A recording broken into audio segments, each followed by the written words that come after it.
So, as we prepare for the US presidential inauguration, I've been thinking a lot about power, how we interpret it, hold it, express it, receive it, who we give it to, and who we take it away from. And the people that put a lens on power and document it so that we can understand it and celebrate it and hold it to account. And one of the most powerful ways to tell stories is with photography.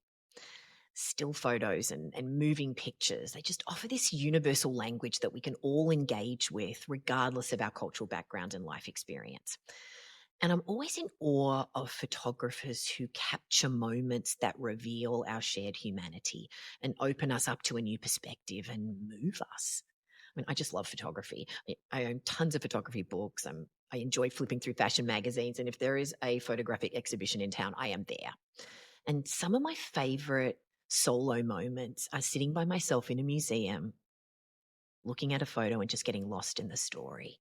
Or also just sitting with family and friends, looking at snaps of holidays and everyday life. So I am so excited to have my friend Ben Baker on the podcast today. I met Ben years ago in LA through his cousin Paige. She is one of my sister Kara's best friends. She and I were bridesmaids in Kara's wedding, and she just comes from this beautiful, magical family of talented people.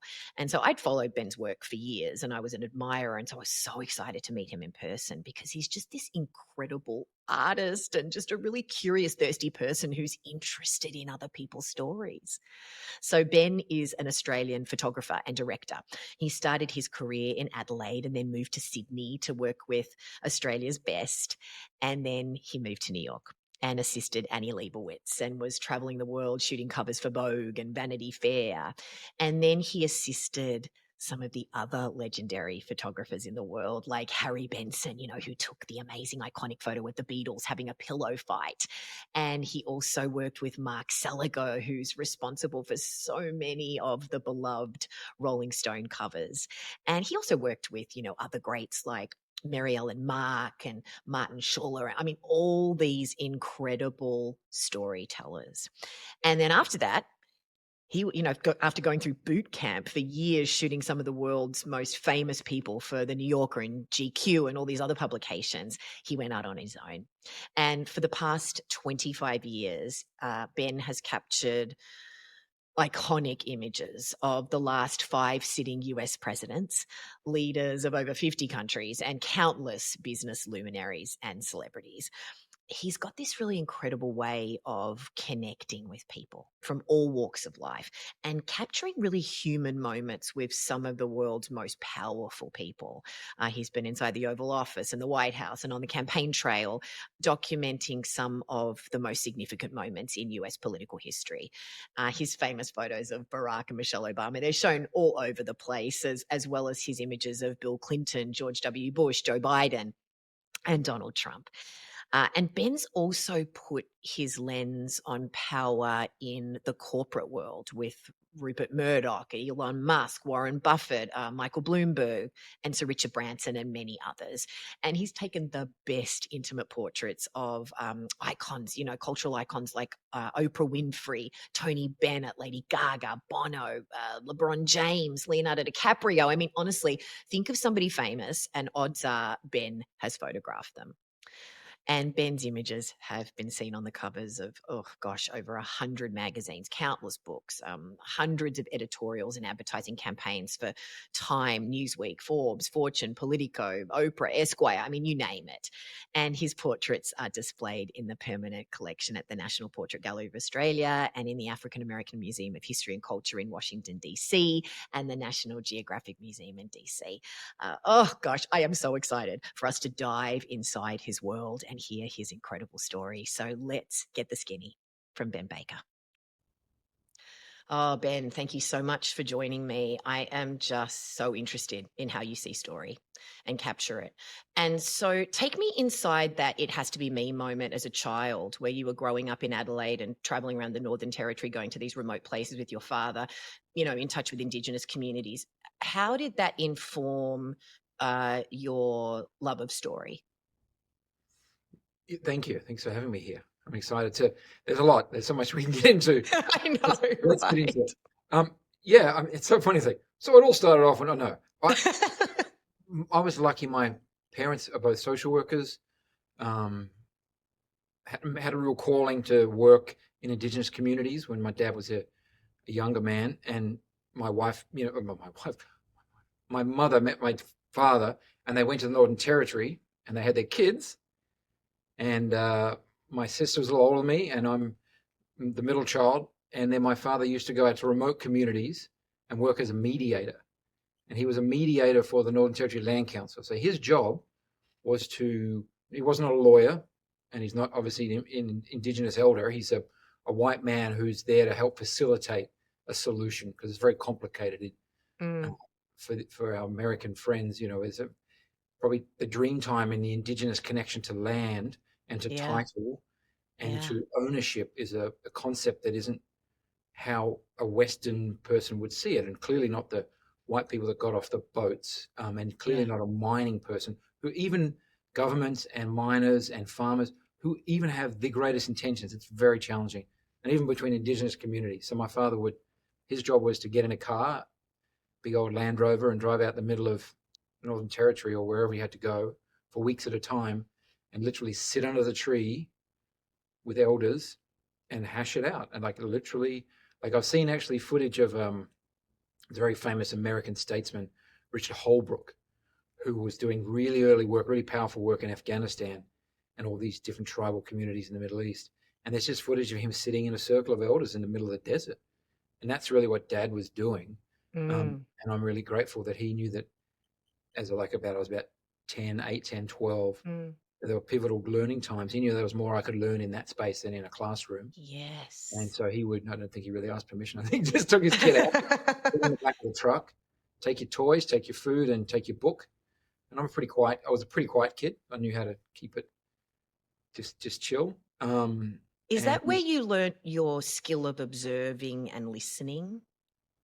yes, I had to listen. So I was told not to make any noise. And when I'm called to come over and say hello, and when food is brought to me, if I'm offered some local food, then you eat everything on the plate with a wonderful smile and you say thank you. Yeah. And that was it. And that was pretty idyllic days, sitting in little creeks and streams and playing with your toys and jumping back. And you get to have a campfire with your dad, and your dad tells you don't go down to the Billabong in the morning because it's very dangerous.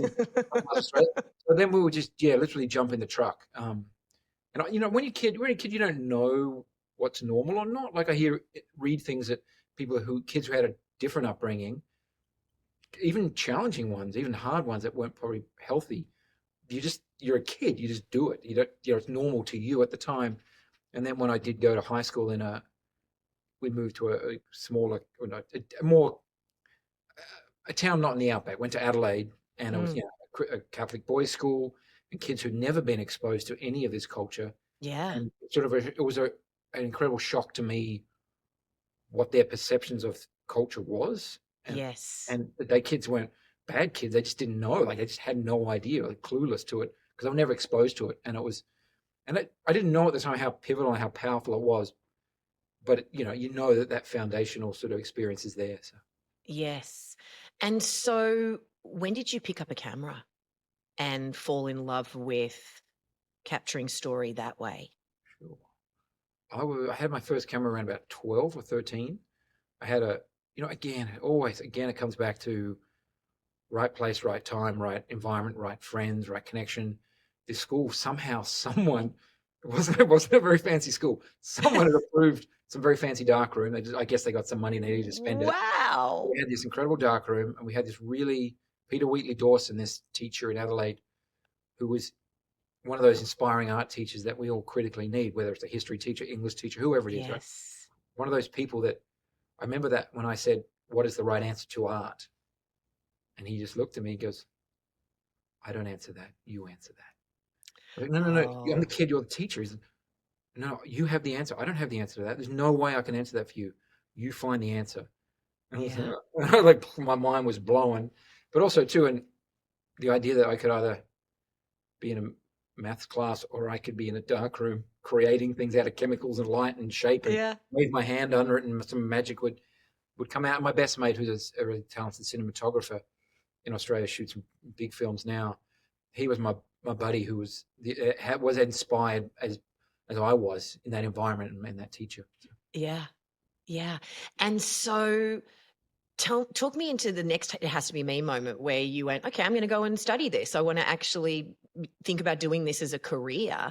And I hate to ask you about that rejection at the little TAFE in Adelaide, but I think it's such a great example of, okay, reject me, but I'm going to keep going. What was that in you when you got that rejection when you applied to the TAFE, to their little photography department, and you weren't their flavor? Yeah, yeah, it's okay. I guess I was so fired up and so I was probably pretty cocky. Maybe I went to an interview a little too confident. I mean, I had achieved high grades. I had put everything into it, and it was so important to me. And Mm, I had what was a more experimental art program at the school. Hence Peter Willie Dawson and this sort of sense of creating what comes from here. yeah. It's not judged by a computer or a textbook. And this was a very dry technical course. It was a real technical foundation for commercial photography. And so I was presenting some pretty wacky stuff. And I got incredibly high scores and marks, and I was proficient. And I think they just went, he's just an oddball, I guess. He's clearly not an idiot, but he's not what we thought. He doesn't fit that. And, Yeah. there's only 15 or 20 spots. So I guess that 15 other kids fit. But, other people would have let that defeat them and go, well, okay, somebody tells me that I'm not a good enough photographer. I guess I should go and do something else. But instead, you went on to go to Sydney, and intern with someone that was a really great photographer. Yeah, but before that, actually, locally in Adelaide, I got a job for two young photographers, very, very young, who just started out. So, I literally got a letter on Christmas Eve, and it was like 2 lines of, no, next year maybe. I was like, no, no, no, no, no, no, no. I was crushed. It was Christmas. It was not a happy Christmas. Yeah. And then the year kicked in, and I went around, and these two youngs, Mike Hennessy and Chris Otto, two young guys who gave me a chance. I didn't know what I was doing. I was happily washing their cars and cleaning the studio every day. It was the greatest learning curve because they were photographing cars and wine bottles. You're in Adelaide, right? So you Yeah. do what you do in there. Like if you're in Detroit, you shoot cars. If you're in Yeah. Yeah. Napa, you shoot wine. And Adelaide has this great wine history, and so we're shooting that. But I now look back. When I go back to Adelaide, there is about 5 men who are my mentors, and they're lifelong, like they're close mentors and friends. And the wild thing is they have only ever had my best interest. They've never. It's hard when you're a younger when someone's assistant goes on and achieves a lot more than maybe they've achieved a lot, incredible amount. But Mm. they stay in Australia and they've never once been awkward, or they've always just been Mm. like the first person to call me, send a message, send an email, post on the socials. Like, we're so proud of you. And you just, I didn't know how special that was. And now after all these years, Yeah. and now get it. Like even I get young assistants who are coming from, say, a smaller market. So I'm in New York here, and they're in Chicago or they're in Indiana or somewhere, and they're like, I want to leave. I'm like, well, tell me about, I'm 18, I'm a kid still. Do you have good crew around you? I'm like, you're really lucky. So just look after those people and stick with them. It's okay, come out for a couple of weeks. Maybe do the steps. Some kids, I think now with technology and we see the internet, we see the phone, like, oh, that's the best one in the world. Or you think you've got to, no, it's okay. Like take the steps, the ladder needs to have the steps on it for a reason, not to slow you down, but just to give you a chance to absorb it. So I had that great start, didn't know how good it was, went to Sydney, worked for a very, very successful, like the biggest advertising photographer in the country. He was an Englishman who had a very old school way of making sure that discipline was adhered to in the studio. I learned a lot. I think he was deeply caring, but just a different method. And along the way, as an assistant of young photography, you learn. We've had beers since, and we're mates, and I'm grateful for it because that really was because I didn't go to photo school. It was my photo school. It was Was serious. your training? Yeah. It was serious boot camp. And he was. Yeah. I remember sitting on a plane when I was like 19, and we're going to Tokyo, and this woman next to me is her life savings. This was her dream, to go to Tokyo. She said, "What are you doing?" I'm like, "I'm helping someone take a photo in the fish markets." this is, it just seemed, she was lovely, but I think, again, I was like, oh, wow, I guess I'm really lucky to be on this airplane. I'm like a kid Yeah. who's going to go and get paid to go and go to all the markets of the world and all these crazy things for a photo and an ad that it's important-ish. So that was my step to that. And I worked very hard in Sydney. So I was very lucky. So in many ways, had I gone to that technical school, Oh, it would have different given me the story. foundation, but those relationships, those opportunities, those Yes. connections, the kick in the guts, the knocking you down, I wouldn't have been resilient. I wouldn't Yes. have anywhere near the fiber in me that little graduate would have had. Yeah. Maybe you would have found it another way. I don't know. Yeah. Yeah. Well, I mean, every experience gives you the tools for the next experience for Yeah. sure. And you just keep looking at those breadcrumbs. So what was the it has to be me? I'm moving to New York. Well, there was a little step along the way. I had worked so hard, and I had just there was that moment, especially when you're raised in Australia, and you're that far away from the rest of the world. It's that Yeah. classic thing of we don't go for 2 weeks, we go for 2 years, which is 20 years. Yeah. If it could be 2 lifetimes, we'd do it, and we'd just keep zipping home. That's And why. decades ago, there wasn't the internet, there wasn't the immediate news. We didn't feel so connected to people way on the other side of the world like we do now. No, New that York is like, whoa, it the was, great yeah, city of the world, the yeah. biggest market, I mean, that's a big move. Yes, so I went via South America. So I took a year of backpacking, and in many ways, that was the greatest thing I could have done. I needed it for my own sense of space. Aussie blokes don't need much. You can do it. If someone says you can sleep on the floor of the deck of the house, then that's fine. I intentionally went very slow. A lot of time in Bolivia. If I got on the back of the trucks with the chicken and the pigs, fine. Took a lot of pictures. So So it you was, said you needed it. What yeah. did you need? I just needed to breathe. I needed to breathe. Yeah, I wouldn't have gone I wouldn't have, the transition from Sydney to New York would not have been healthy for me. I've been going so hard, and I had these dreams, and I wanted to, all this, just wanted to go. And the idea that what's the most foreign concept for me was a llama herder on the mountains of La Paz, Bolivia, on the mountains at the height of the Andes, and Sierra Nevadas. So I just needed that, and then slowly went through, and just like, but again, even in that, I was just doing what my dad did. You just walk down with a camera, and camera gave you that license of, you just walk into it. And traveling solo, it's such an advantage, when you know Yeah. how. The people you meet and the conversations you have. Like, the invitation is just incredible. You're Oh, coming to dinner now. I'm like, I'm coming to dinner. Yeah, yeah. And then they're like, can you come to our house for dinner tomorrow? And then you just go, can you get on that bus? And then you obviously meet fellow travelers, and you get to connect, yes. go on a little adventure with them. They go this way, you go that way, and you might meet up with them in another town. And just trying to slow down, to learn, even not just the classic travel book. I need to know the history of this place. That's fine, but you can absorb it. And even just the language skills, just to sort of, my broken Spanish was enough, but it was amazing if you delivered with the right intention.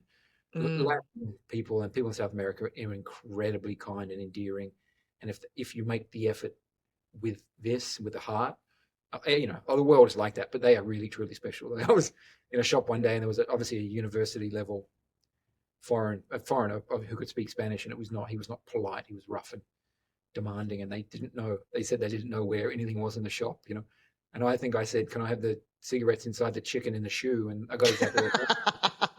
But it's just with the sense of self and sense of connection, and it wasn't even about taking Yeah. pictures. It was just the joy of that little eye line of, like, the older, the Bolivian grandmother, like, yeah, these kids have Yeah. income. Yeah, but I like what you're saying about learning to meet somebody and speaking from here and finding that connection point with anybody, even if there's a language barrier, a power imbalance, whatever it is. I feel like that's probably served you well in your career. So we get to New York, Yes. and how do we get to intern for Annie Leibovitz? Just ask. Oh, I'm come sorry, no, on. that sounds very I need to get inside the story a no, bit. just So ask, because every business is pretty pointy at certain ends. If you talk to the ooh, right people, if you ask, if you communicate and put it out there, I mean, this whole put it out there in the world thing, sometimes, it's not maybe true, but it is in terms of if your intention is there, if you make it clear and you make it without expectations, um, yeah, you have it, you have an opportunity that people see that open door and they see that positive open door so they can give it. So a friend of a friend knew a person, Sebastian Thor, who's one of my dearest friends, who's now back in Australia. He had spent time working for Richard Avedon, I think Irving Penn a little bit, Mary Ellen a lot, Marilyn Mark, like Yeah. Arthur Elgort, here, like legends, like The legends. really great And photographers, yeah. he knew the studio manager at Annie's, Cara, and he said, let me see. And this person, I owe my life to him very much because he was a fellow photo assistant. He was going to go to Mexico for a month on a photo shoot at the height of these fashion campaigns, and he's like, my apartment's empty in East Village. Stay there. I'm calling her. I'm doing this. Where this is going to happen. And then I wandered in one day. I had I only had a certain amount of time in New York. I was meant to go to the UK as young Australians do at that time, and Yeah. with that typical visa. And and then I walked in, and I was just very lucky. Two assistants met me, and they were basically, yeah, good, get out. And I'm going to the elevator, and then another assistant walks out who's become a very famous photographer, Martin Schuler, does these big headshots Yeah. people. And Martin said, wait here for a second, let me check. And then I sat out there. I guess they felt this kid so passes the test. I don't know what the test was, but Yeah. and then Annie came out, and yeah, she asked me, are you busy tomorrow? And I think I was like, oh yeah, I think I am. Like, of course I am. Oh, you were playing it cool. I was an idiot. And then Annie showed up. Who was the actress? She was an amazing Hollywood actress in a cafe in the street.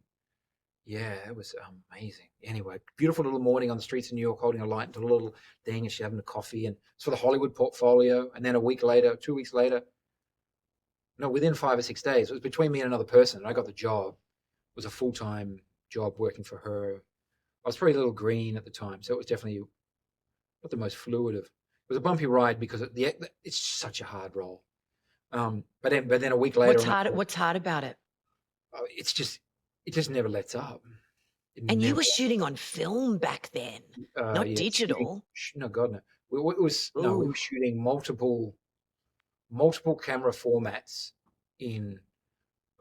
Yeah, so it's one of the hardest things you can do. If you're photographing a celebrity at dusk, or if the sun is dropping and the light's going in and out of clouds, and it's hard, it's soft, it's hard, it's soft, and that celebrity is running through a little field, or into the scenarios of these free-flowing images you might see in a Vanity Fair of a celebrity is having a moment.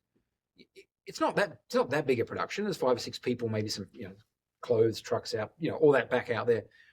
But she may have 4 different cameras, but those cameras are not the same. This one's big and slow. This one's fast. This light. You got this. So in your head, you're really doing like mathematical numbers in your head by turning it up and turning it down. You got your light meter going. You've got all this happening, and there's no please or thank you. You just it's boot camp stuff. You're going, and if you're off by a little bit, you'll be told quite clearly. It's not going to come out that politely, and so it's insane. I mean, there's anyone who's come through that school, and I was okay, and it wasn't great. There were people who were, immensely more talented and more experienced. Like, I then went on and worked for Martin in his shoots, and I say to Martin, "Why would you use this light?" He's like, "Buddy, I've tested every light in the universe." That job is literally wake up at 5, go and do a huge set in the streets of some Times Square, lighting like rigs, throw that in bags perfectly, race to JFK. Get on the plane to Paris, get off the plane to Paris, set it up at, the president's palace. President's going to walk in for 3 minutes. You better make sure nothing can go wrong. It just can't. So you are in a pressure cooker. It's insane. I mean, you really rely on each other from not just in an emotional level, but from at all that level. So I wasn't, so to give everyone credit, I wasn't able to keep up on that level. I wasn't, they put me through my paces, and then I think they sort of saw me as the first assistant, and they very quickly went, this kid needs more time. Yeah. I replaced a photographer, an assistant, Julian, who was in a car accident, and eventually, about a year in, he came in and took my spot, and I went and worked for other photographers. But it was a lot of people have asked me, like, what did you learn? And it's really interesting. I don't think I learned anything about taking a photograph. Ooh, tell me I about just that. I just learned how you make sure you're always at your best to be able to take the photograph. In terms of the Right. level of, like, I used to say, Preparation, yeah, discipline. her machine, and she used to get criticism that she couldn't take a picture without this gigantic machine, and she can. I've watched her in under pressure. I mean, Yeah. her story is she is American contemporary history, and whether people like the photographs or not, I don't. It's irrelevant. She's a Madame Tussauds. She's a wax figurine of a photographer. It's like Yeah. I was there one morning doing like scouting for a shoot, and then this tall woman was like, "Oh, it's Annie again." And then, but her archive of work. There was a story. It was public, so we can talk about it a bit. But she actually faced some financial hardships a few years ago, and it was in the press. So, and I was really there were some art funders who basically loaned her money, and she couldn't pay it back, and the archive could have been taken. And it was distressing to all of us because it wasn't just that that's not fair for her career. She's worked too hard and done too well. Um, but that's American history. That can't be in the hands of, that shouldn't be, that's not a private thing. It's gone past that. Like they're iconic moments when Yes. with civilization, if it just disappears and then we put it in the ground, maybe there's 10 pictures. She's going to have a couple of them who are these people now? And Yeah. she deserves that place. And it's a remarkable achievement for a very male dominated business to have been that strong through that so many years.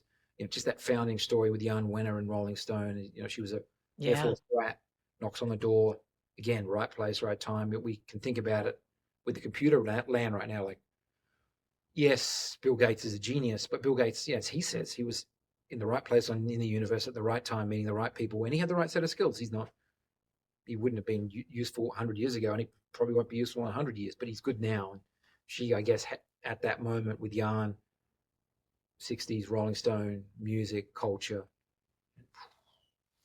So tell me about your place, right time. So how did you start taking political photos and standing in the White House Sure. photographing the last 5 sitting presidents? So going back to what you were saying, working with Annie, how the biggest thing you learnt was preparing to take the photo, how you've got to be on your A game when you've got 6 minutes to grab this photo.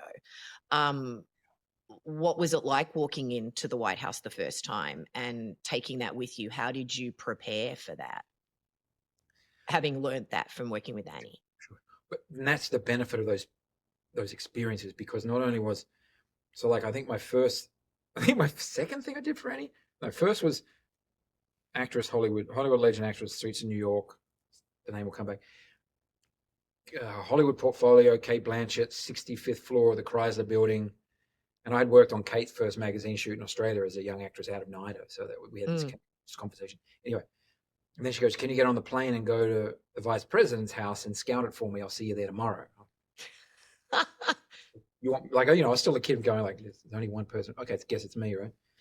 And like literally fly into DC, straight into the White House. It was Al Gore was the vice president then. Tipper comes out, says, "G'day, Ben," and "Hello, Ben," and we do the tour. And I was like, I'm just chatting to Tipper, going like, okay, great. And Annie will be here tomorrow. Yeah, great. And so I'm just saying that preps you for that experience. And then I did Yeah. a project with Martin Schuler photographing Bill Clinton for that goodbye portrait for the New Yorker. Pretty big Yes. assignment. And I had permission to drive a cedar van into the White House through the gates. I literally drove the seat. I was like, I guess I don't go to the front door. I go to the press side. Okay. And then I'm getting out of the van. And once you're in, you're sort of in. You can kind of wander. Once you're past it, and I was knocking on doors, excuse me, and it was really strange. Like, it was really relaxed. There was an end of an administration. It was before 9/11, right? So things were a pretty different world. Um, and then I worked for Harry Benson, who's one of my heroes. Harry photographed the Beatles in Paris. There's a really famous picture of the Beatles having a pillow fight. He was Yes. he was in the kitchen in the hotel when Bobby Kennedy was assassinated. Had Ethel Kennedy saying, "There's a famous picture going with Harry, not now." Like, and Wow. Harry, Michael Jackson, Ronald Reagan, and Ronnie and he were mates. And Ronnie basically said to Harry, like, "Here's your ticket. Just come on in." They were very sort of male, these sort of dominant figures. And so I worked for Harry, photographing all these important people under extreme pressure. He Mm. was very kind. There's a great documentary on Harry Benson and it's called Shoot First, I think. Anyway, watch it. The man's special, very, very, very special. I mean, if you see the footage of the Beatles getting off the plane at JFK, look out for the fifth guy, the tall Scottish photographer, Yeah. Harry. Anyway, so I've done all that. So going into these places wasn't abnormal. Yeah. It was a normal procedure. I understood the game. But here's the other test, and here's the difference, what it was. And I could ask you this, because I don't think I've ever asked. I like asking this of people who are curious. If you get the New York Times or the LA Times or whatever newspaper is your son, it's changing, obviously, and changed. A Sunday morning, one of the greatest luxuries to me in the world is to have a Sunday morning clear to receive the Sunday New York Times, which is a volume, and just sit there with a coffee, maybe another coffee, and just sit and just read that thing. But the question connected to that is, okay, so if you get the New York Times Sunday edition and you're sitting there with your friends or your partner or whoever, and you got to choose a section, what would you choose? In what order would your sections be? It's really interesting. People give me totally unexpected answers. I'm really surprised, actually, what some people who I think I know their answer and I'm wrong. Yeah. What would you do? Well, I like the food and dining section. I'm not going to lie. So I'm like, where am I going to eat this week? And then obviously the theater section, the entertainment section is. And then these days the political stuff's going to come last because it just makes me anxious. But what's the first section that you open? Yeah, it was the political stuff. Like I would go straight to politics. I'll go international affairs and politics, and then it's kind of weird. Mine is the obits. I love the obits. I find those stories. Ooh, tell me about that. They're the most powerful stories ever written. Like if you think about it, like if you want to read a story, just go to the obits. Like go read that. I mean, the New York Times, they're usually fairly important people who've had intriguing stories to tell, and those writers are good writers. So it's fascinating because you just think we're so preoccupied with us and ourselves and our daily moments and the temperature of the coffee. Well, that's someone's 100 words, and it's rare to get. Like, not many people get an obit in the New York Times anyway, right? So Yeah. they're curious people who've done something different. So I'd go there. But so anyway, the point was, I go politics, and it means something to me, and I know that world. So I know I know those people, I know that business. I know that. I just know it. I know what they're doing, and I care about it because I grew up in a house where we were very politically. Mum and dad. We're very political in my family as well. But I know these people. So I feel like we know the persona or the construction or what is presented to us by a PR firm with an accepted narrative or a team of people. So when you're in a room with the President of the United States, Oprah, these very, very Warren Buffett, Elon Musk, all these very powerful people that you have photographed, how do you prepare to see them and then capture that moment where they allow themselves to be seen? No, it's really basic. Just be. Let them be. Like try to get them. Try to just slow it down. Just slow it all down. It's kind of crazy. It's a really bizarre thing that you get such a little amount of time. The most important thing you can do is slow it down. And it's a really weird thing because you can't physically slow it down. You can't pull the clock back. It is going to go faster, but you can't feel that it's moving. You've got to slow them down. So how do you slow them down when you've got a machine of people in the room potentially going, yeah, we got to be here by this time and you've got 6 minutes or whatever it is? How do you slow it down? You get really close. I get really close. Like I get up. I just don't let anyone in between. I don't get in their face. I've physically got to give them respect for space, but I just get close and I slow down. I might try to say something. I wouldn't speak to them from the back of the room next to all my editors. I just would let my editors be back there, not to be separate, but just to get to them and just say, "Hey, how you doing? How's your day? Like, what are you doing? How you feeling today?" It's a bit strange for me here. I'm having a bit of like not just things that you'd find something there are things we can all bond on, right? So maybe there was a sporting event. It doesn't have to be a big one. There could be something you've read in their history. So my first introduction, we had spent 6 months trying to get Obama. We finally got him. First time I photographed him on the road in South Carolina in a big cow shed. It was a photo studio. It was a cover project for Fortune.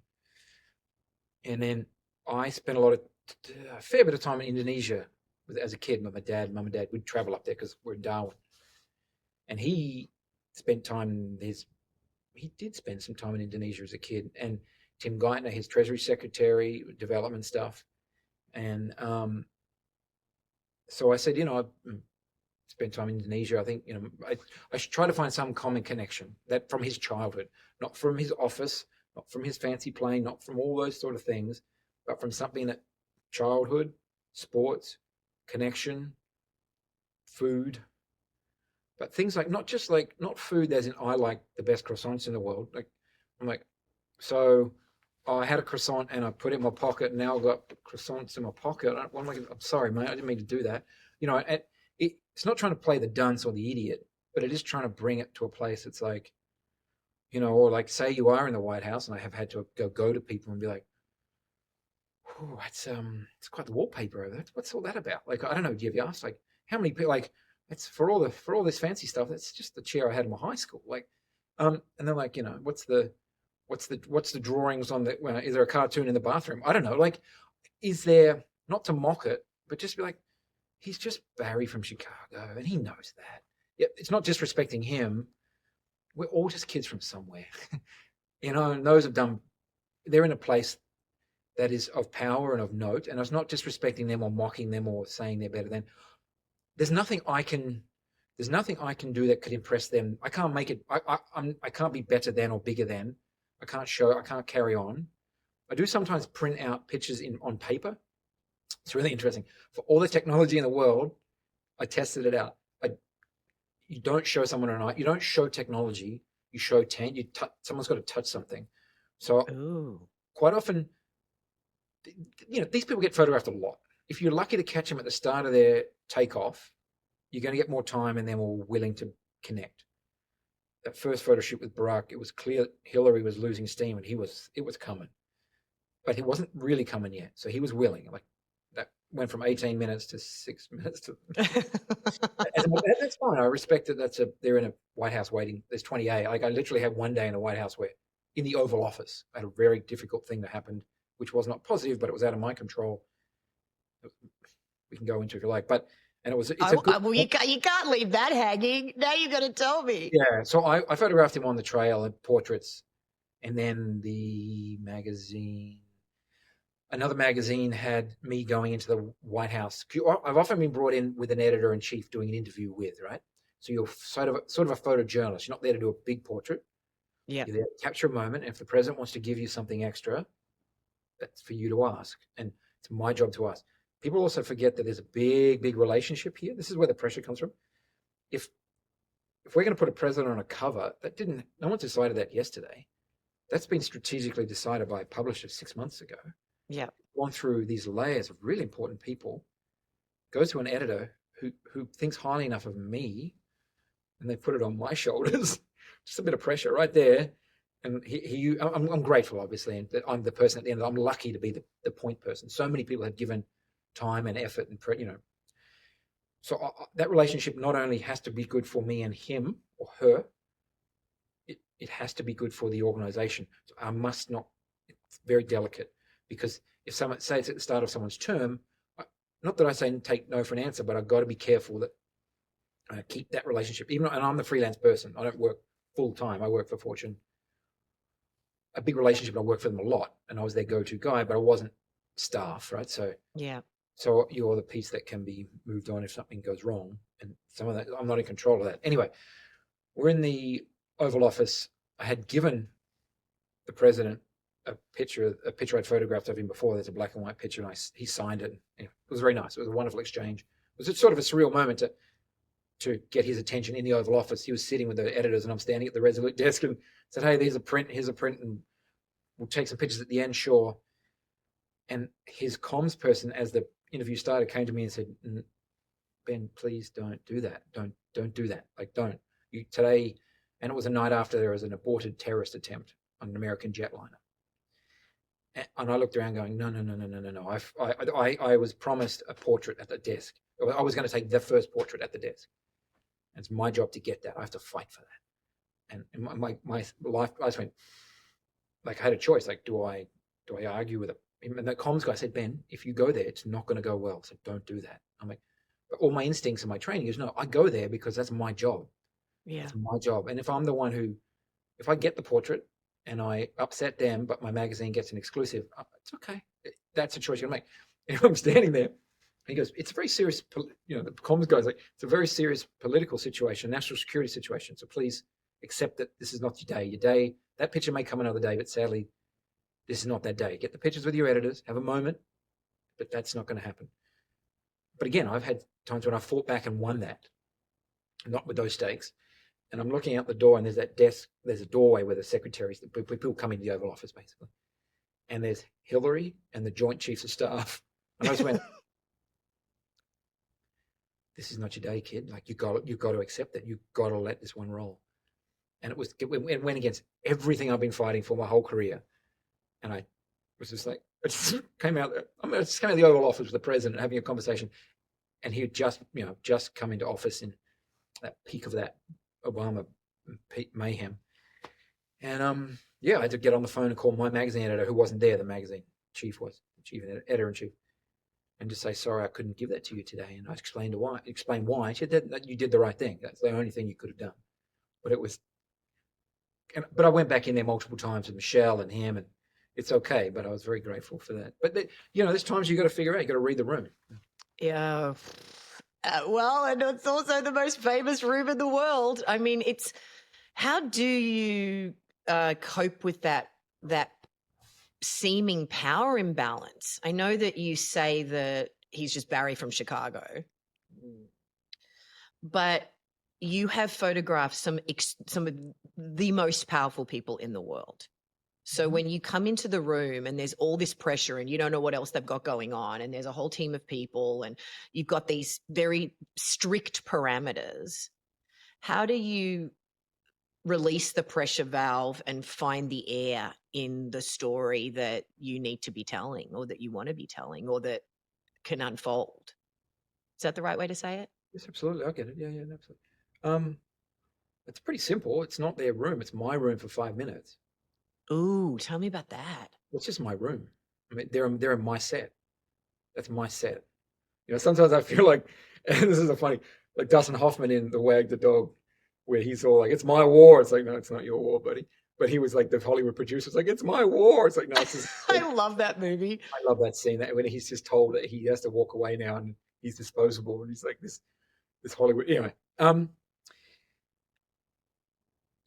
but you have, if you don't have that mindset, you will fail. Like if, say, again, that's probably not a bad example, like a Julie Taymor or a Hollywood, a movie, a theater director is asked to last minute step in and produce a Hollywood, the Academy Awards, and someone's fallen out. She has to come in at the last minute. It's her set. Like, it might be the Academy set. Like, literally, it could be 2 hours before. But she's like, a film director must own that room. If that film director even puts out an ounce of weakness, or not weakness, but just indecision, you're going to get crushed. You can't, even if you don't know you're winning. It's the synchronized swimmer who's smiling the whole way through a routine when he or she's fallen over or something. The ballerina who's like stumbled, but she must keep even if there's a mistake, like when no one screens fire, everyone smiles, we're having a good time. Even that first year with Obama, we had a major power outage, but I was professional. I had backup lines. I had a good crew, and I kept moving. Backup lines. Do you feel like you're going in playing a character? Yeah, sure. Absolutely. I was like, I gave Mr. President, my shtick from Australia, my sort of kid from the bush, but I was just trying to find a connection. And it is a character. They're all different characters. You try to you just sort of tweak them for different people, but you've also still have to stay true. Like, I don't think I've ever made up stories, and I don't try to be someone I'm not, but that person I'm not, the minute you walk out of that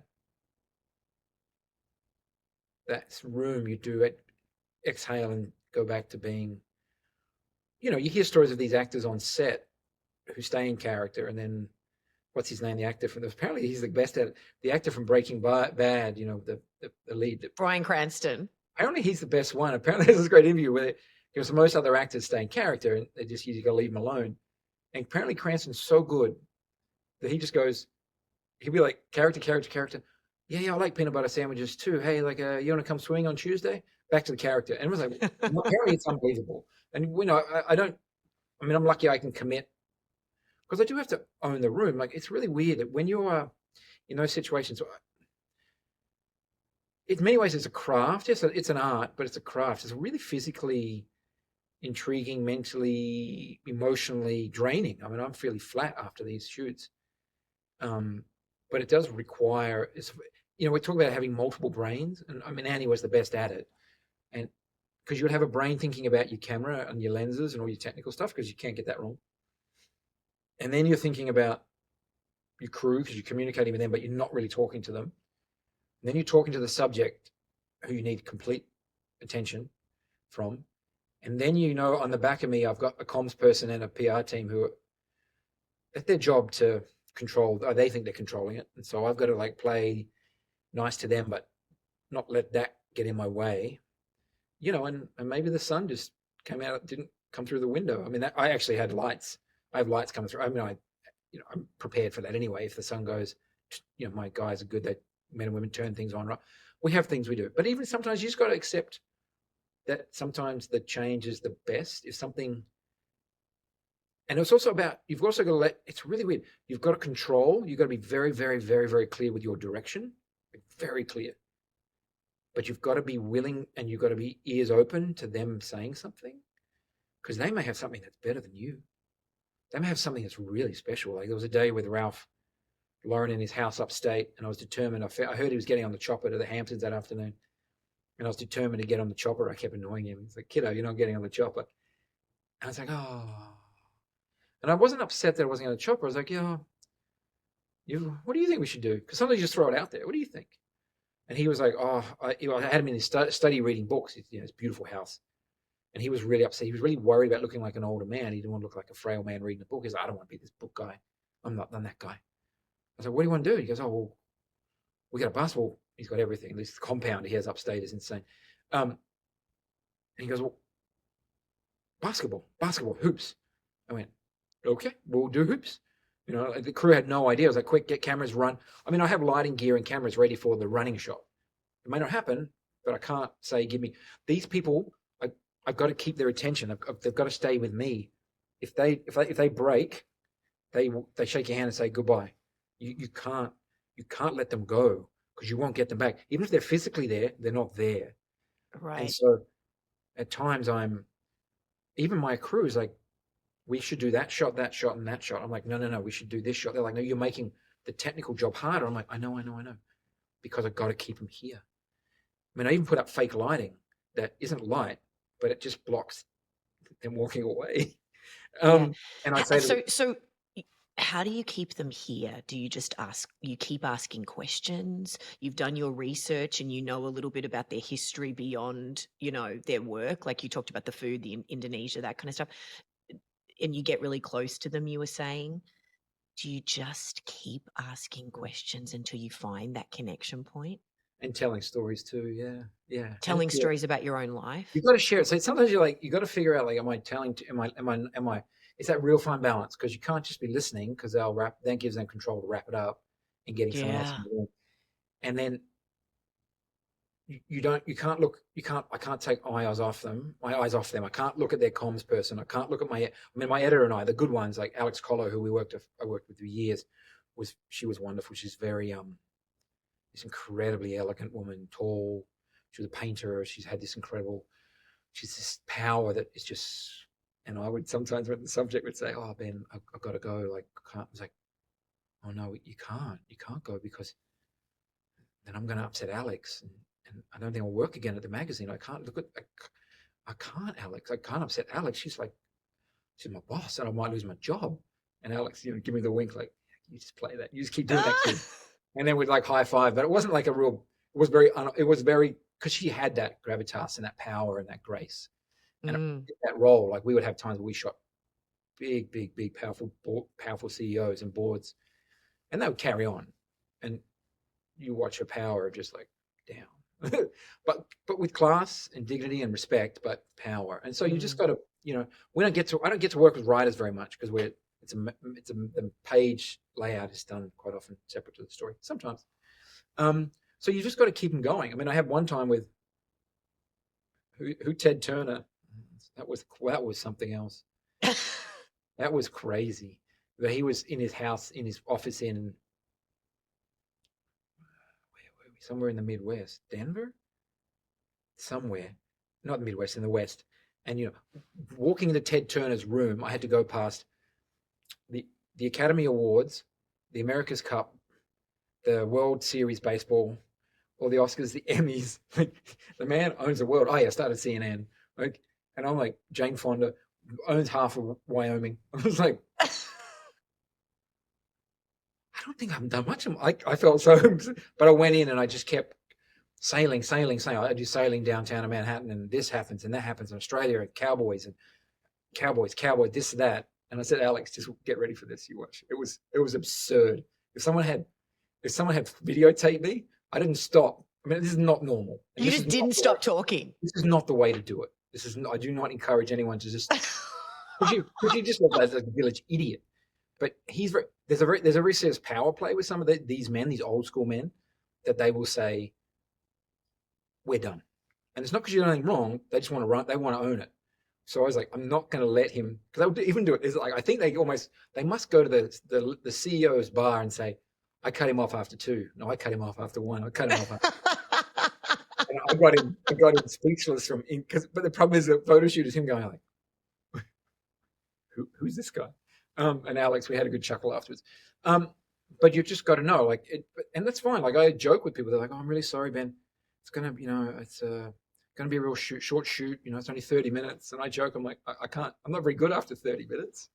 I'm so trained to do that. But your question before about owning the room, I had a pivotal moment where I was a very young photographer and photographed Rupert Murdoch. There's a portrait of him on his balcony at Fox News in his office in Midtown Manhattan. And he actually came. I actually was directing him, and I was very nervous. And he actually he did the close thing to me. He got close to me and said, "This is going to work, but you have to own it. So I'll do anything you want me to do, but you need to say it now, and you need to step up and own it." But he said it in a really loving, fatherly way. It was not he said it quietly, he said it respectfully, and he was on a little ladder on the edge. And of course, in classic, there are a lot of Australian cowboy newspaper guys, and he's the comms guy saying to me, he goes, look, give him a nudge, you could be really famous now. And I was like, well, it's like this really weird. Like Rupert Murdoch and some guys joking, I got to knock him off the edge of the building. Like all these things about, and that portrait now is in the National Portrait Gallery in Canberra. Yes. I'm very proud of. Yeah, I mean, look, you've taken some really iconic photos. I mean, we talked about the iconic photo of Obama that's absolutely everywhere, that they pull all the time. And those very seemingly intimate moments between Barack and Michelle Obama. Some really sweet moments. Yeah. Can I share one little moment that was sweet? Yeah, please. I never really told it, and couldn't capture it. It was just like the loneliness of that job. Like, that is a really lonely job. It's a hard job. And he was sort of, his story is like, he went to the White House with his wife, his 2 daughters, and his mother-in-law. And, everything, you get woken up at 3:00 in the morning, there's an oil spill in the Gulf, and it's got nothing to do with you, and you need to fix it. Or there's, something's happened in Pakistan. I was like, okay, I didn't start it, but let's see what we got.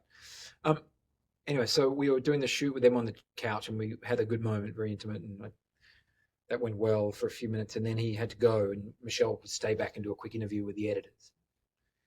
And he goes, okay, because he's got that tall, he's very not gangly, but he's got to move a certain way. And then he goes, and I'm watching him, and Michelle's on the couch. He goes, oh, Michelle, and he leans on the door. He goes, am I having dinner with you tonight? Because that'd be nice. And she goes, oh, I've got that dinner to go to. Yeah. Oh, okay. Tomorrow night? Can I get dinner with you tomorrow? She goes, oh, I've got an event to go to. And he just went, okay. And there was no one around him. And he just went, the most powerful person in the room was just like, I just want dinner. I just want a little dinner. And it was really tender. It was really loving. It was really sweet. But it was that moment, like, again, right? So for all the power in the world, he just wants to sit down with his wife and his girls and just say hello. That's all. Just, how you doing? How you feeling today? Do you have a good day? So which every person at every table in every city, community, country in the planet is, how you doing? Same. Yeah. What do you do when someone comes in and just doesn't want to be there? They're not even going to meet you in the place of I can, right? So you told me that story about Joe Biden when you first photographed him. How did you turn that around? You've just got to say it. You've just got to say it. Say what? What do You you just got to say? say, what do I do? What I'm not sure what to do now. I just get very vulnerable and say, I don't know what. I say, look, I'm very sorry that this doesn't seem to be something that you're enjoying. I said, I'm here with the best intention to make you look good. And I'm not working for them. I'm working for me, and I'm working for the magazine. I'm not there for them. I'm not there for their comms team. They don't approve anything. They don't say no to, they can say no to a concept, but I don't have screens. I don't have computers. I don't show them the camera. I'm not there for them. I'm there for my editor and my magazine. That's who I'm for. Because it can get tricky sometimes. You forget. And I've had times with him. I've had times with Iranian dictators. I've had times with rappers. I've had times with, I've had them like really shut me down and just tell me how or there'd just be this awkward stress. And there's no point going through 5 or 10 minutes. If you've got 20 minutes and 5 minutes going in, it's not working. Don't waste the 15 minutes just treading boards. Just say something. Just break it. And just, you be careful because you got to say it in a way that they may go, yeah, I'm done. Bye. Don't like you. Yeah. But I've So never what had did that. you say? Joe was a classic one because I that thing I said earlier about scouting the White House for me as an assistant was a big deal, but it was much bigger. A lot of people are photo assistants to big people, but to go back on your own steam, it meant the world to me that I went back into Joe's house. I'm the photographer. That's really hard to get to. It's a lot of people can be the assistant to someone big. It's very hard to then go on and have that moment. It's that I walked into the White House. And it's not an ego thing, but when it just feel good, like, hey, Dad, it's my turn. It all goes back to just calling his dad, really, before or after. Tell him how that is actually the most enjoyable part of any of those days. Is I know it. I can. There's the most vivid memories in my mind is get out, get the cameras away. Hey, Dad. And he's like, yeah, how'd it go, mate? How'd it go? How'd it go? How'd it go? Doesn't care. And then I send him the pictures of the subjects, and he goes, yeah, no, I don't want that picture. Why'd you send me that picture? I'm like, what's the president of the Oval Office? He goes, no, the picture of you with him. I don't want all that. Why would I want that? I'm like, that's what I've been working He on. wants to watch you He just doing wants what his you kid. love. He just wants his kid. And there's actually Gorgeous.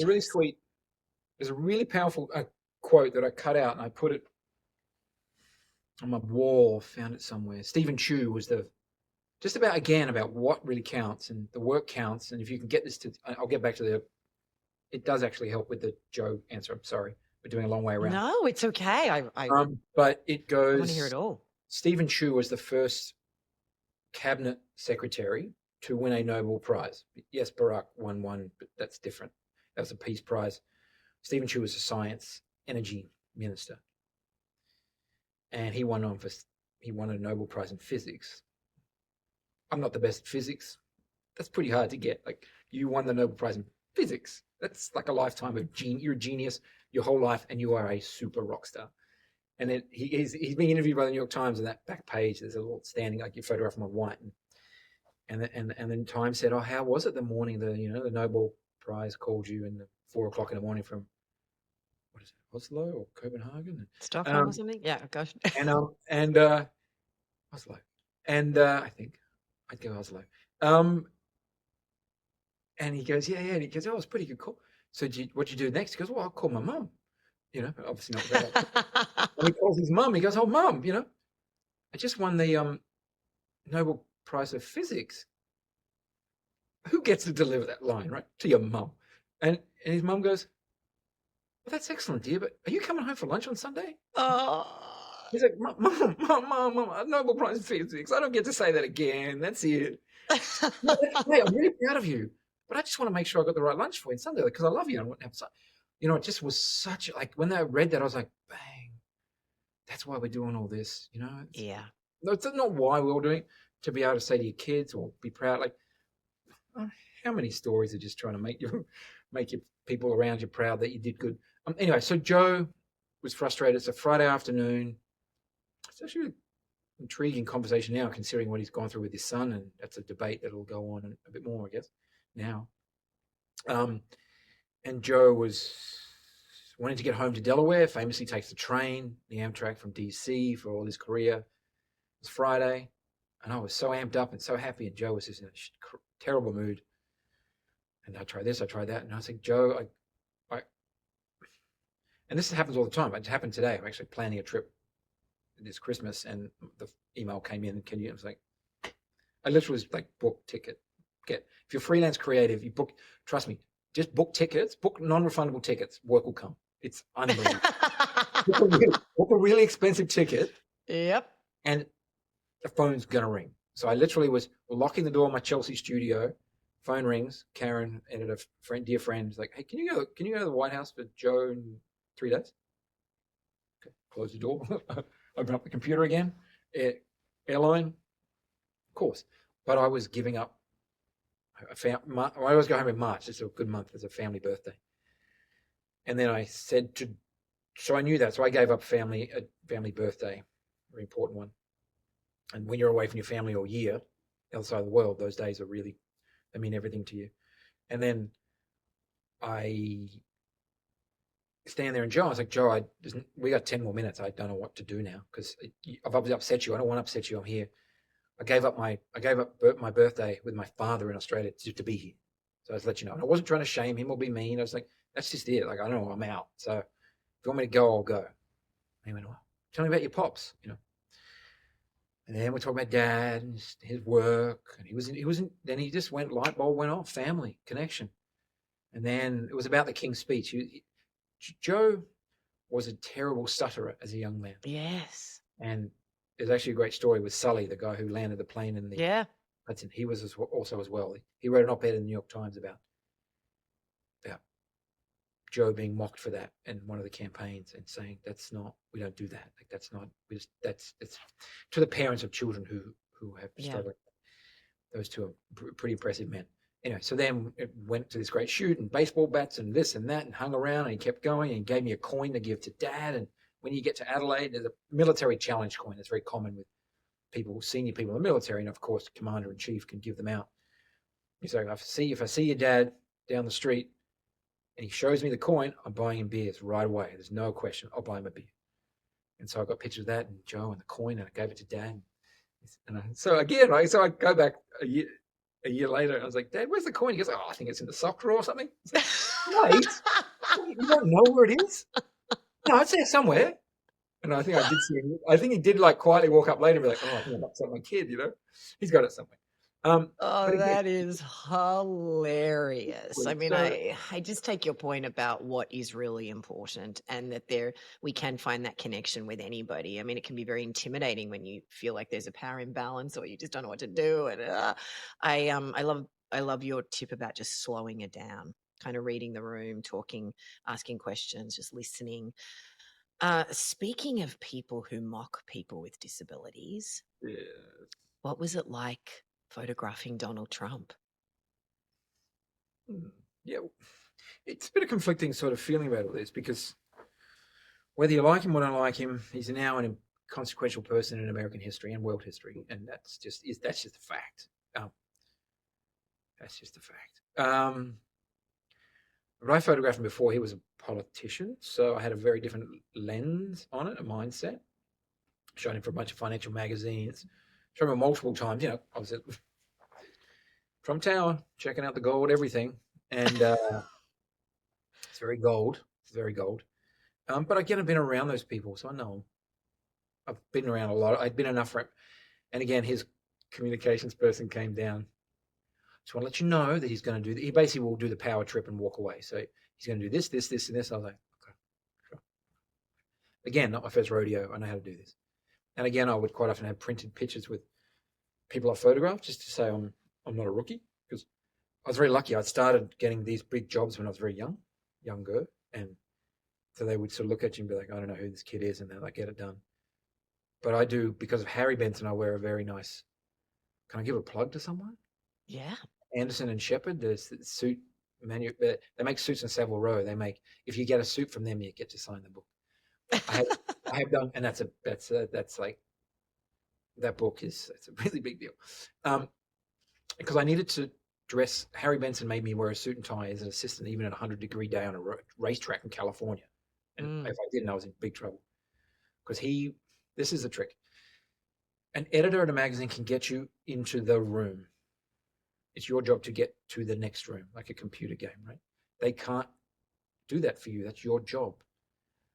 So if they like you, there's a chance that they'll get you to go with them somewhere else. And it's happened many times. I'm like, hey, like even things like, if I've had an hour shoot, I'm like, I don't need an hour with this guy. I don't want an hour with this guy. I'm like, you know what? I think I'll let you go earlier today. What if we just do 15? And don't you have something at this? Aren't you going to Arlington Cemetery? Aren't you going to this like thing tomorrow with these sports people? Can I come to that and have 10 minutes with you before? So same amount of time, 10, 10, 10. Okay, and you get more than that, and you get stories, and you bring that back to your magazine. You're making your editor look pretty good, and it's just better for everyone. So part of that is I'm a bit shabby now, but suit and tie with my Anson and Shepherd suit, because maybe they were immediately going to say, hey, you want to hop in the Beast, and we're going to go to a meeting at the Pentagon. If you're not dressed right, and if you're not giving off the right look, you're not getting in that car. There's no chance. You just killed yourself. I'll wear a chicken suit to get 5 more minutes. I don't care. I mean, what's wrong with, I mean, also, Harry used to say to me, like, I can be just as tough a bastard in a suit and tie than I am in whatever they think I'm meant to wear. Photographers are pretty poorly dressed people, most of them. So it's not that hard to up the game. And then, so anyway, the point was, I'm there and I'm telling Trump how good he is, because he likes that. We all know that. And then I'm there, my crew. I actually have in my studio, not presently, an extra suit and a nice pair of shoes for my crew. I often work with Italian photo assistants who don't need to be asked to wear night, because they have just men. And they are, just a natural Italian outfit is looking pretty good. Anyway, so I would have, like, for the kid who just thought it was, because my crew's there was a person, Chris, I worked with for years, who was older and a bit more mature. I actually was at one point trying to look for ex-military people who had done tours of duty to be working with me, because they had the right sense of. Because sometimes you might go for 12 hours in the Capitol for a 5-minute shoot. Like, I spent 12 hours waiting for Ahmadinejad, the Iranian president, to go into his. It was just like I said, they were trying to get rid of me in this hotel and his people, and I said, I don't leave. I'm not going to move. They didn't physically pull me away. And that when he came back, we had him. Anyway, point of a really well-dressed crew, looking $1 million, and Trump just went. I don't think Trump reads. We know he doesn't read briefing books. Doesn't believe that he needs to. He'd given me a one-pager, give me the key points. I'm off. But he has. I'm sure he's read books on psychology and influence and body language, because he just did this. He's big, he's 6'4". He's a pretty broad fella, and he just got really close to me. He got really, really close, and he's like, it was that space intimidation things. I know what you're doing. I know exactly what you're doing. Like right there, what you're doing. I was like, I knew what he's saying. I was like, oh, well, what am I doing? I know what you're doing, and it works. So keep doing it. Like, Seriously, that's what he said to you. What do you mean? It's like, I was like, oh no, I love wearing this. I wear it all the time. I don't wear it all the time. And he goes, I go, yeah, I love wearing it. I said, why not? I said, also respect for you. Why would I come into your house in skateboard outfit? Oh, that would be disrespectful. Would never do that. He goes, good, thank you. And then we had a great shoot. We did this, Melania and Barron. Barron was a little kid at the time, at the first shoot. And Barron's walking out, and he goes, Barron, what are you going to say to Ben, the photographer? And Barron looks up and he goes, Ben, the photographer, when I get back, we're going to do a deal. And this was like maybe a 6-year-old Baron or something. I was like, well, thank you, Baron. I look forward to seeing when you come back. Well, and he was trying to get me to do his Christmas card, but Melania didn't come back in. She didn't come back fast enough, then we had to go. But we had all the time we needed. The comms person was like, I've never seen him just give more to a shoot. I've since gone back multiple times into there. I've given him prints. I've got my gold leaf letter saying, "You're good, Ben. Thanks." And I'm conflicted because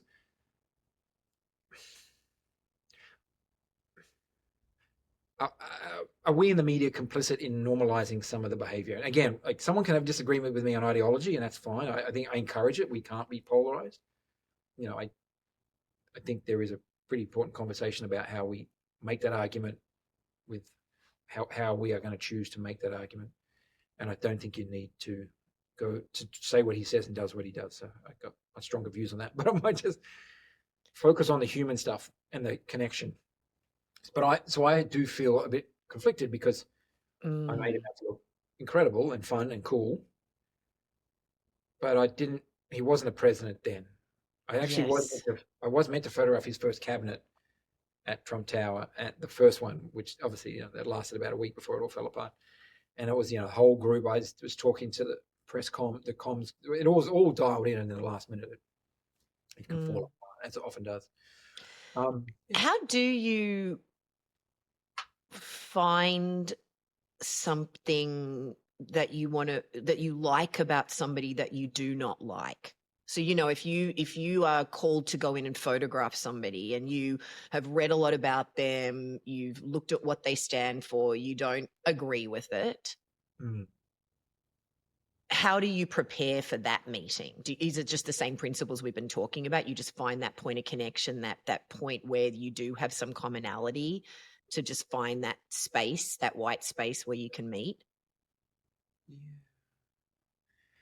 Yeah, it's hard because you don't want to go in with too preconceived story about someone, because how they are in person is important too. Not that I would want to be manipulated, but their policies are their policies. And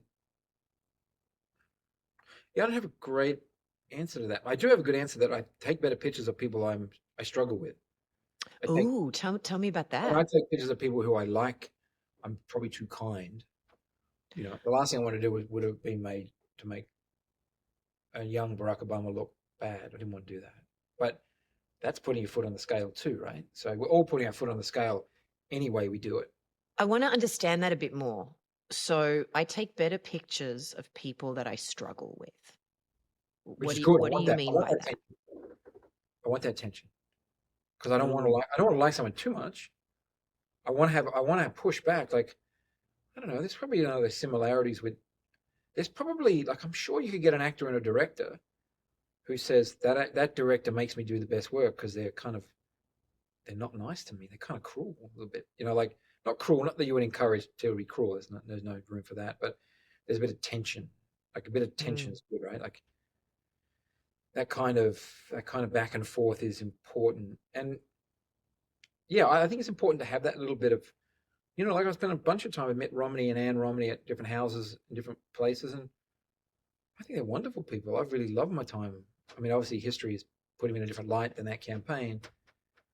Ann and the boys and the girls, the women in that family are lovely, really lovely. And Mitt's, a bit of a stick in the mud, but was always respectful and kind, and he's a bit odd and said some really awkward things, like in front of his wife and kids. I was like, Mitt, come on. And he doubled down on it. Not cruel or sexist, but just trying to be funny. He's not, Mitt probably shouldn't be trying to get a stand-up routine, but, but there was a court that, but I was trying to, but then his team was really unprofessional to me and treated me poorly and told me they were really unprofessional. They cut the time down. They were really, really not nice to me. I said, why would you do that? Because I got a camera. They're like, make sure you don't show this, this, this, and this. Don't show the billionaire in front of his big house in the lake house. I went, well, that's probably going to happen now. But I put them in front of a backdrop, and not that I want to, but you also don't want to get thrown off by that. It's a fine line, right? So treating someone as they're treating you for the 20 minutes is fair, but I'm not a sucker, so I don't want to be played. But I've also got a magazine that may have an editorial slant anyway. I may have been told by my editor, we would like this to be a story that shows that they may be a bit confused, or they're in over their heads, or this is a positive piece about their family. The last project I did with Barack and Michelle was them together. It was about them as family. I thought of Mitt and Ann doing hot dogs for their grandkids, and Barack and Michelle on the couch talking about date night in Chicago. Like, again, that was my opening line to the Michelle and Barack about, I was dating someone who was living in Chicago. I was like, that was they were working on the campaign, and I said, what do? I'm running out of ideas. What's my date night? I'll get them in the mood for them to be in that space, right? So, yeah.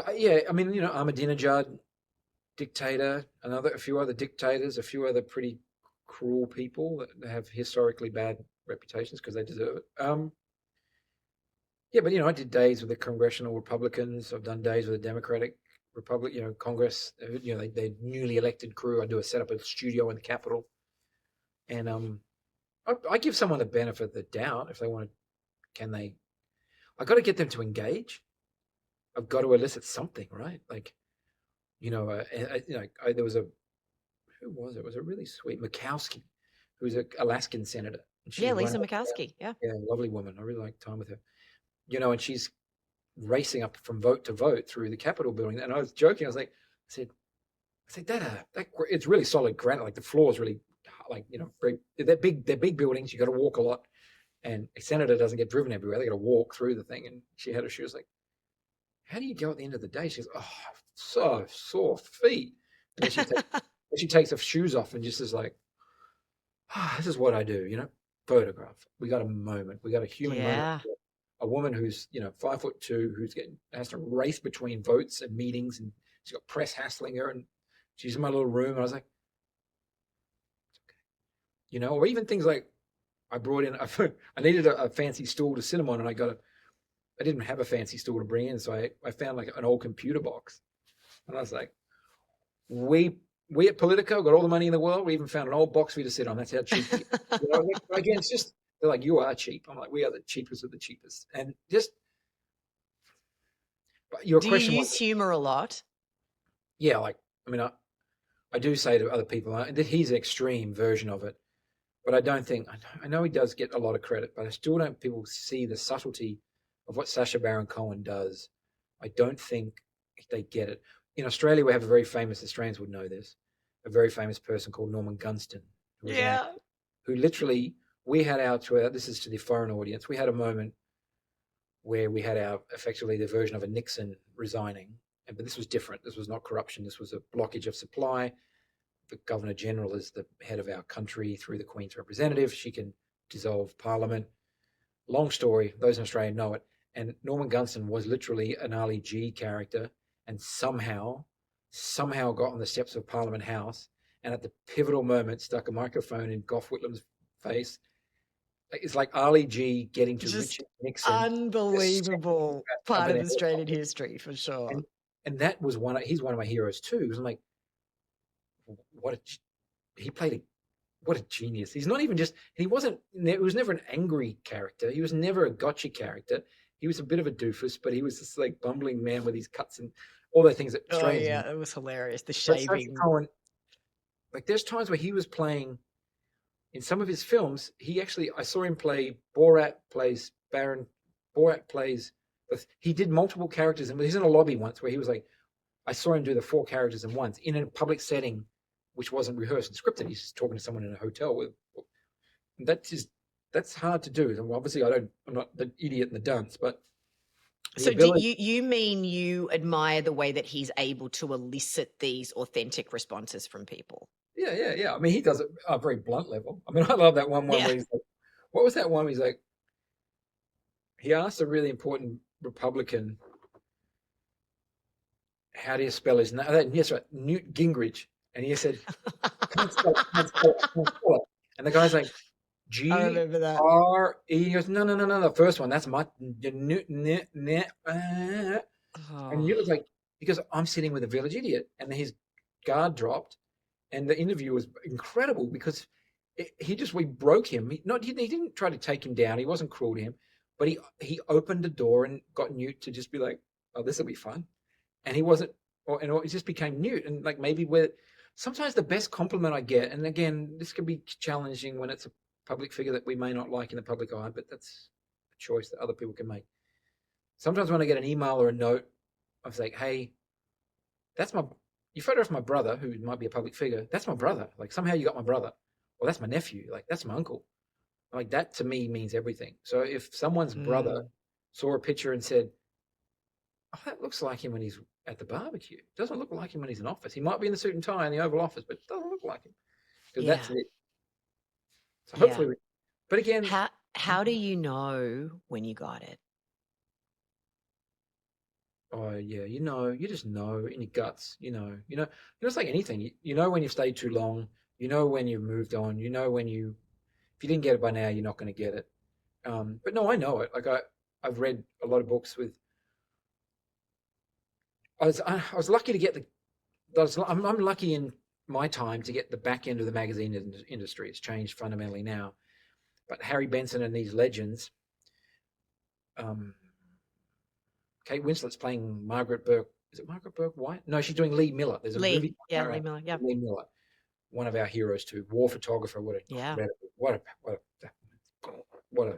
what a superstar and an incredible, clearly human being too. You want to And talk about someone who saw the left of field story in a situation?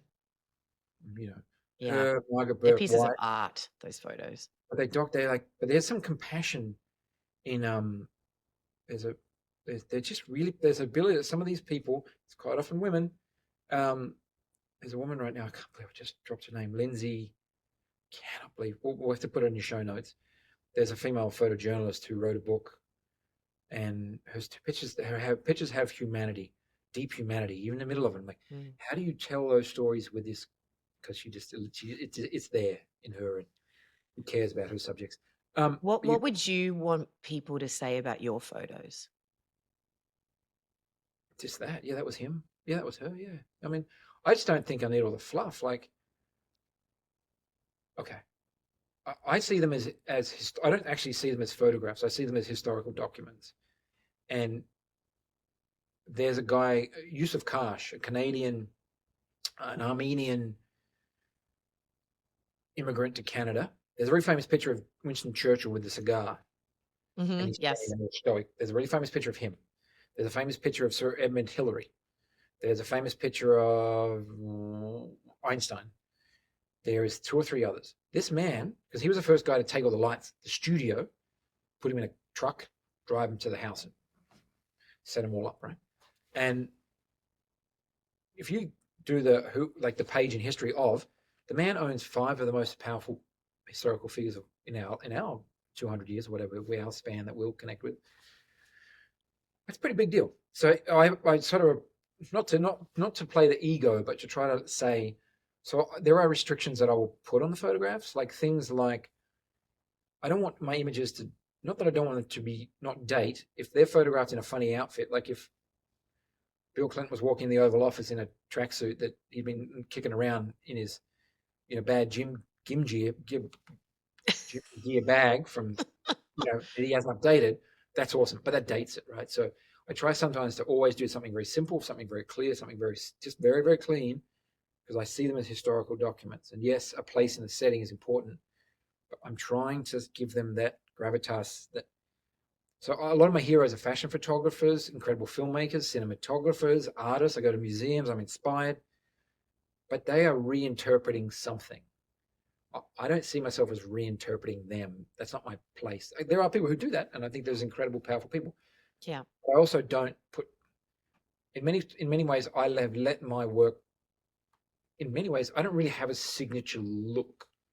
I feel I have a signature feel, but there are other people out there who say this is how I take a picture, and it's very clear.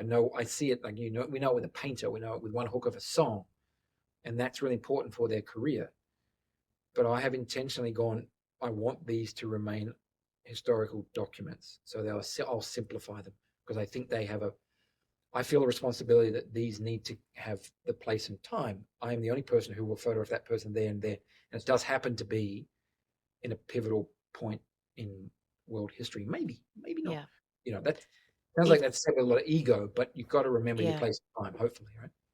So if you could only grab one photo to take to your dad that you've taken, what would it be?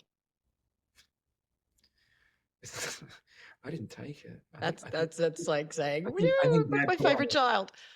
I think Dad put it on a timer. Anyway, it was like there's a picture of us up in remote Australia. It's a family portrait that is probably my favorite Yeah. picture. But I didn't take. Dad took it. No, we did put it on a timer. Picture that I took. I mean, I did have I did have my apartment burned down in New York, and my signed print, like the pointing picture, which is people know, Of Obama, yeah. which I gave to his body. What's his name? He was a really lovely guy. He was his body guy for many years. I gave him a copy to give to Barack, and I gave him two, and he's like, "You want one back?" I was like, "Please." And 6 months later, the signed print came from the White House. I had my own moment sending it to Mum, and she was like, "Great, but are you coming home for Christmas?" It was the same.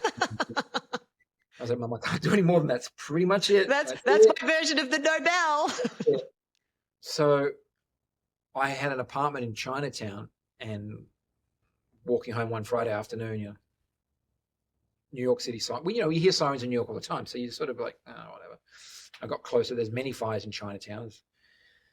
It was on my street. Oh, it looks like my apartment. That's a fireman smashing my window. That's water and flames. I'm like, that's my house. I guess that's my house. I guess that's my house. And in my house, I had a big closet with a lot of my photo gear and negatives. And I was like, and a few weeks before, someone very close to me had passed away unexpectedly and very dramatically. So I was in a zombie land anyway. I was a bit out of it.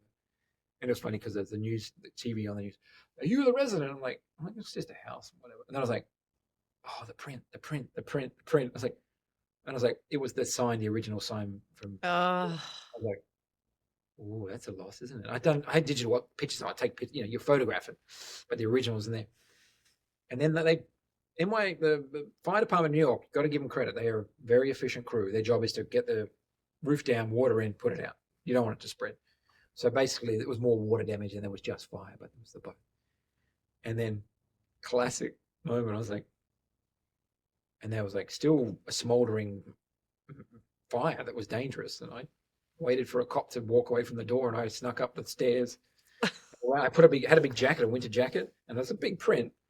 And I was like trying to wait. It wasn't down. It was out. The fire was out, but it was a crime scene. It shouldn't be in there. But it oh. was.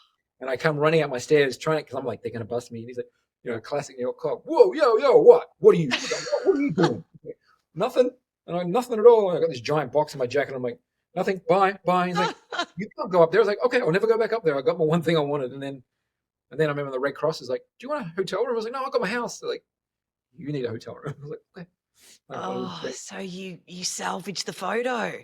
Yeah, but Wow. whatever. Even if there are so many stories of Albert Watson, all these legends, like you just hear these, water's going to get you. So anyone who's got your fancy archive, something's coming. Wow. Just enjoy the moment because they're just stuff. It's just they're just prints. It's fine. It exists, and that's the one thing about the digital universe. Yeah. They do live on. They're not something that is. Eventually, it's like, I was like, oh, you're working really hard, and you sort of say, well, maybe one day one of my grandkids, or if there's no grandkids, someone's going to be like, oh, someone's going to get the key to your storage when I pass on. They're like, oh, they open up a box and there's little hard drives. They're like, okay, just take him to the Sally's or something. Just give, what I mean? It's like that, and this is not putting it in that. This is not like an ego chat conversation, but that classic moment of the end of the Raiders of the Lost Ark, the first one, and after going through everything, It just gets buried in that box in a big warehouse. Oh, when they're wheeling that box to never be seen again. I mean, it's just so really ominous. matter. Like Yeah. it doesn't matter. Like the film matters, the story matters, this matters, but it doesn't really matter. You can't take it with you. So it's really amazing to physically, and that's why I'm not longing for shooting film. I don't really need. I mean, I don't like storing it environmentally. I don't think it's a positive thing for us to be pouring silver down a drain and all that cost of the packaging. And not that computers are less costly to our footprint, but it's not. But even then, look, here's the other thing. I used to work with these old photographers they used to have the world's crappiest cameras. I'm like, hey, Helmut Newton and June Newton, these legends, like the shittiest cameras. Like Yeah. June, one day we're photographing, we're assisting Padma Lachky and the kitchen of the plaza, and I got my light meter, and she goes, what are you doing with the light? All this fancy gear, like she's like got a Canon from 1982 or something. She goes, guess what? This inside it's free. I was like, okay, like, and I've been trained to be like the scientist that knew everything. And it doesn't matter. Like, if there's a very famous drummer, Max Roach, Miles Davis's drummer, and we went to photograph him with Martin, and I call the rehearsal space. Hey, we'll rent the fancy this or that. They're like, oh no, Max doesn't have any of that. Max doesn't have drums. Yeah, like he had drums for 60 years. He doesn't need drums. But they're like, well, we'll get the fancy ones. They're like, no, he only asked for the cheapest things. And we get there and we're like, Mr. Roach, like, well, why is the greatest drummer in jazz history not? And he's like, well, if I'm that good, can't I make anything sound good? Really? Shouldn't I be able to do that? He goes, I enjoyed it. And he's like, why not? It's a bit of a challenge. Same with the older photographers with these. I mean, they were just like crap cameras, like hilarious. The lenses are broken.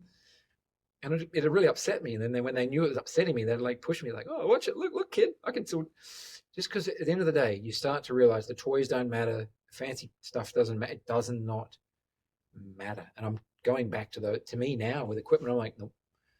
Again, parameters: one camera, one lens, one light, one room, one person, or even less, because you can get lost in all the, like I'm a hero. I don't want to. Baz Luhrmann's best film is Strictly Ballroom. Oh, I love that film. That to me is his masterpiece. And these other films are beautiful. They are beautiful pieces of art. But Strictly Ballroom stays here because he didn't have all the toys. Yes. Now he's got the toys. He's using the toys. Maybe we don't need the toys. Yeah. Oh, I could talk to you all day long about this. I close every episode with the same question, which is, for somebody who has a dream in their heart but doesn't feel like they have what it takes to make it happen, what would you say to them? Yeah, of course you do. Of course you do. I mean, it's not easy. It's not easy for everyone who's got these, like, gets up and says, oh, look, there's some crazy days. There's some pretty dark moments. I've walked the streets of New York feeling pretty dejected, like crushed. But that was, yeah, just be really kind to yourself. Just be really, really, really kind to yourself. And if you're trying to do something that's not easy, just accept that and just say, because it does, like, again, let's go back to that story about, I know it's not answering the question directly, but the Stephen Chew and the mum and the Sunday roast. And like, at the end of the day, it's just a picture and it's just a movie, and it's just a song and it's just a book. It's not, clearly. It's more than that. It means the world to you. And, but, I grew up with a lot of people telling me I couldn't. And there's still a lot of people telling me I couldn't. And there's a lot of, and we're like, we're all going through, like, the creative arts right now. It's going through a really weird space, all the new technologies, and we're all trying to figure out where we are and what's our future. And so it doesn't stop, that sort of questioning yourself. But yeah, just enjoy, like, do enjoy it. Like, just enjoy you got to enjoy the ride. You have to, like, yeah, actually, Dad said that. That was one of the best pieces of advice. It was actually the day before the White House, and he goes, "You nervous and stuff?" So I am pretty nervous. He goes, "Can you promise me one thing? Like, can you just have a good time?" I was like, "What? Can't have a good time. I'm stressed out because of this. I got that." He goes, "Okay, here's what I'm asking you. Even if you screw it up and it's a disaster, at least you'll have a memory of having fun." That is the world's worst advice. I hate you for that. But it was the greatest advice. You've got to have fun. You just got to. And that sounds bizarre, but like, if you can't enjoy that little moment, you just never get it. Because maybe I don't go back to the White House again. Maybe maybe those days, maybe they do, maybe I don't. You don't get those times again. So enjoy it, and share. You get to share it with people, right? I get to share it with my crew. Like, my main assistant Chris is not with us anymore, and I don't get to even call him anymore because it wasn't well, and these editors have passed. Like, they're not in that. Like, I cherish those moments. I wish I can't get them back. So you just if you're having breakfast, if someone's if you're doing a creative pursuit or you're on a road trip making something, just enjoy it. enjoy the coffee, even if it's really shitty coffee. It's someone's made a good cup of coffee, like go to the diner and go and sit on the. I always like sitting at the Waffle House diner in America because you get a perspective on things. The women that work in this small town America, and these women are, most of them are. That's a hard job. They're doing the best and they can. And they're doing like a kid. Maybe a lot of them are single mums. A lot of them are just working, really doing everything they can. And they're like, getting paid to go and make a movie or write a book or take a picture. It's like, come on, let's put it in perspective. So, Be in the moment and celebrate it. And yeah, yeah, I love it. Thank you so pleasure. much for Thanks for this inviting me. beautiful conversation. Thank you for your great work too. We love your books. We love them. We do, seriously. You're very sweet. Nancy Thank Jo, you. Nancy, I have this American mum, and Nancy Jo, and she's obsessed with making your recipes, and she hadn't connected the dots. And I was like, I know, don't you know? No, that's my book. I was like, no, that's my friend Tess. Oh, thank you. That's nice to hear. Well, You're but making my smoothies. when I was back in Australia during parts of COVID, I was fortunate to be near family, and my mum, who's become a rower, she's won 2 national awards for rowing in her 70s, and the fact that she decided one day to go and do that is incredible. So she used to be up at 5 a.m. going rowing, and I'd make these smoothies, and she loved them. So thank you for that. My dad, on the other hand, was like, "Why am I drinking salad for breakfast?" But that's okay. He wasn't into it. But mum was like fantastic, perfect for the 5 a.m. out on the water rowing to get the 70-year-olds to win their national championship. So you've contributed to that big win. So thank you. Well, we got to thank our mums, right? And Awesome. our dads. And like you, I am fortunate to have 2 wonderful parents who are more interested in what's going on inside of my heart than anything that I'm doing, out there. So we have that in common. But yeah, I look forward to seeing you in Australia soon. Oh, I loved hearing all of those stories and so many takeaways, whether you're a photographer or not. Relish your training. I love when he said, take the steps. The ladder needs to have the steps on it for a reason, not to slow you down, but to give you a chance to absorb it. And celebrating all of your journey, the relationships, the opportunities, the connections, the kick in the guts, the knocks, the rejections, it all helps to build your resilience. I loved when he said I wouldn't have had anywhere near the fiber in me if I'd gone to that TAFE and not had those experiences on set with those photographers. And just giving yourself permission to take a break and shift the energy when he went on sabbatical for a year because he was burnt out, and then went to New York and started working with Annie Leibovitz, and creating opportunities for yourself. Just ask, talk to the people ask for what you need, put yourself out there, open up doors, create doors, push through them, That lesson that he learned from Annie Leibovitz about making sure that you're always at your best to take the shot. I think we can all apply that in our lives, that preparation and discipline, being prepared, to seize the moment when you have it, that Harry Benson lesson of always wearing a suit so that you can get in any room, that he could get on the beast and head to the Pentagon with the president if the opportunity arose. But if he wasn't dressed appropriately, that opportunity would not be there for him, I really loved what he was saying about slowing things down when you're in a pressure cooker in a pressure situation. You're working under pressure. Just you can't control everything and turn the clock back physically, but you can take a beat, shift your energy, and change the way that you're experiencing the moment. I'm gonna be putting that into practice for sure. And I love how he's always finding common ground with people, doing your research, finding something you have in common with them, noticing their environment, asking questions, listening, that Obama story about Indonesia and Chicago, and asking about the wallpaper, and, just being ready to just meet somebody, no matter who they are. I loved when he said, we're all just kids from somewhere. That story about Obama, the most powerful man in the world, and he just wants to have dinner with his wife. I loved the story about reading the room when you're in a situation, in any situation, knowing when to push back and ask for more and step up and say, no, I need this, and when to accept it's just not the day. That story about Obama in the Oval Office with Hillary and the Joint Chiefs, I loved that story about owning the room, own what you're doing. It's your project, claiming your moment, it's my room.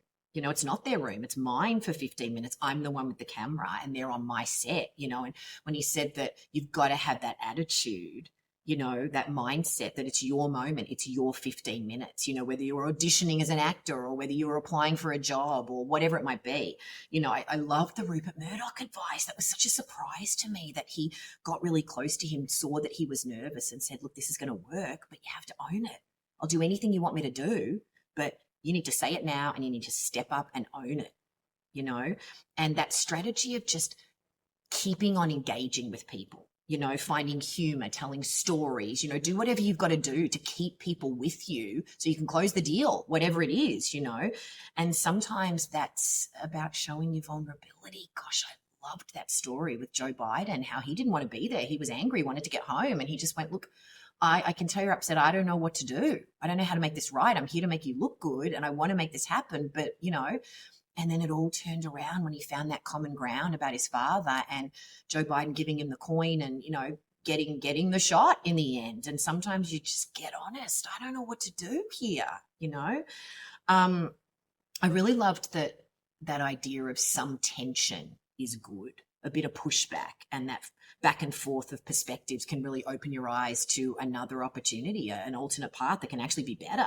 and that you don't need the fancy stuff to succeed. All those examples of all those really famous photographers who were shooting on these very, very simple cameras without all the stuff, that he loves that it's one camera, one person, one room, and one story, and I just really loved his overall approach, that, just staying connected to what's really important. I loved that Stephen Chu example with, calling his mum, saying I won the Nobel Prize. And she's like, yeah, great. So, what do you want me to make you for dinner? And, and his dad getting the coin from Biden and putting it in the sock drawer. And he was just interested in the photo of him in front of the White House, not Obama or, these famous people. He just wanted to see what his son was doing. And I think that's my favorite takeaway from the episode, just have a good time with everything that you're doing. I loved that story before he went into the White House for the first time and the dad, his dad just said, can you just promise me one thing? Can you just have a good time? And I just loved when Ben said, if you're trying to do something that's not easy, just accept it.